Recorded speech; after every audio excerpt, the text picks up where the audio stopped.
نحمدہ و نصلی علی رسولہ الکریم اعوذ باللہ من الشیطان الرجیم بسم اللہ الرحمن الرحیم۔ یہ کتاب حضرت علی پر ہمارے خلیفہ چارم پر ہے۔ تو آپ کو پتہ ہے کہ یہ بھی آپ وسلم کے داماد تھے اور یہ بہت بہادر تھے اور انہوں نے مرب جیسے اور عبدیبا جیسے پہلوانوں کو بچھاڑنے سے مرادوں کو جو ہے نا جنگ میں ان کو جہنم واصل کیا، اور یہ جو ہے نا اپنے کلک موچ پتہ نہیں ہوتا تھا تو ان کے ہاتھوں پتہ ہوا، اور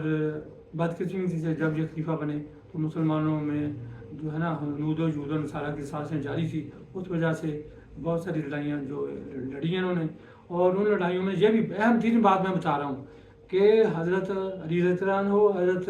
صدیقہ اماں عائشہ صدیقہ رضی اللہ عنہ اور حضرت امیر معاویہ رضی اللہ عنہ کے لشکروں کے درمیان صلح ہو جاتی تھی،